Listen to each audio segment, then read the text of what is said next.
I'm here to explain in 7 minutes how radiation from cell phones and cell phone towers, like all forms of electromagnetic radiation, penetrate into the body, may damage cells, and potentially cause disease. But first, let me preface my talk by stating that I'm a practicing board-certified diagnostic radiologist who, like all radiologists, trained in radiation physics. I spend my days interpreting the images created by exposing the human body to different forms of radiation.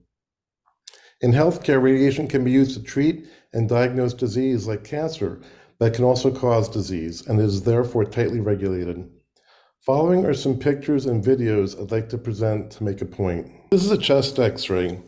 We are able to obtain this image because x-rays produced by an x-ray machine penetrate through the patient's chest and expose a plate on the opposite side of the body. X-rays are a form of electromagnetic radiation. In this image, you can see the finger glowing red when it is placed on a bright light. This is because light, like X-rays, can penetrate through the body's tissues. Light is a form of electromagnetic radiation. By placing a body in a strong magnetic field and subjecting it to pulses of radiofrequency radiation, we are able to get images like this one from an MRI of the shoulder. This technology is possible because both magnetic fields and radiofrequency radiation, just like light and X-rays, penetrate through the body and affect atoms and molecules. Now, this graphic depicts the continuum of frequencies that comprise the electromagnetic spectrum, and I placed the three images in the respective frequency bands. Microwaves and millimeter waves produced by the 5G network are demarcated by this sun. These frequencies also penetrate into the body. As you know, there are three bandwidths of frequency in the 5G network. The highest frequency band includes frequencies between 20 and 40 gigahertz. A meter recently became available to the public for the high frequency band detection. I'm going to show you a couple of brief videos demonstrating the use of this detector. I took these videos with my cell phone in airplane mode, and there were no other sources of 5G radiation and no Wi-Fi in the house. Now, if you look at this first video, which was taken in an interior room, you'll see the green indicator light is on, and the display reads less than 5 microwatts per meter squared. This is background. In this next video, you can see outside the front door of this home, there is a pole-mounted 5G small cell across the street.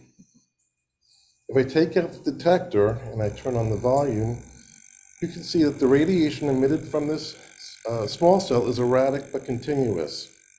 The maximum tower density coming from the antenna on this front stoop is over 10,000 microwatts per meter squared.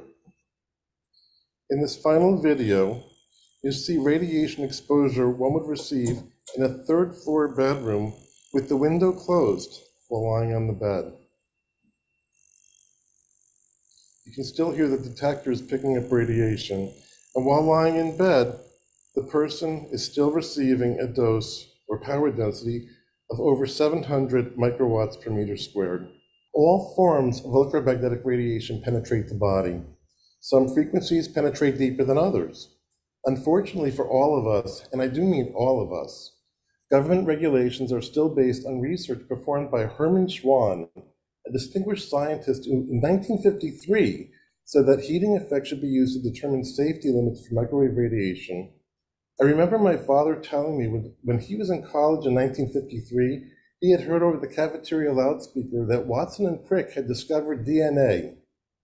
Yes, we've learned a lot since 1953. One of those things is that non-thermal effects occur in the body from non-ionizing radiation. Scientific studies have repeatedly shown that exposure to radiofrequency radiation can cause individual cells in the body to become stressed. The longer a cell is stressed, the greater the likelihood it may malfunction. You might think that the term stress implies a manageable state and that it's not a big deal, but let me clarify. Stress weakens the body's tissues. Just as stress can cause a bridge to collapse, stress can cause a bone to fracture, an ulcer to develop, or an organ system to fail. When cells undergo stress, unfortunate things can happen. Membranes which protect the cell and control the cell's internal environment can become damaged, causing the cell to lose its ability to function and put the cell's life at risk. The cell's mitochondria can become damaged and produce less energy and run less efficiently. If one continues to eat the same amount, but his or her cells can't use that food efficiently, they will gain weight and become obese. Proteins in the stressed cell can become damaged and denatured. This may sound esoteric, but consider that many diseases now common in our population, like Alzheimer's disease, Lewy body dementia, and amyloidosis, are all associated with protein denaturation. And importantly, when the cell is stressed, its DNA can become damaged, which can lead to mutations and possibly cancer. The impact of malfunctioning cells on one's clinical health status is determined by which cells and organs are damaged. If the thyroid gland is damaged, one will have clinical manifestations from abnormal thyroid function, including increased risk for cardiac arrhythmia. If radiation exposure affects white blood cells, it can cause immune dysfunction, making one more susceptible to disease.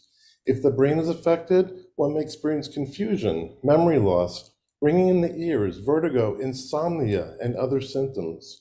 If a man's testicles are exposed, testosterone levels can drop, and sperm can become damaged, lose motility, and experience DNA fragmentation.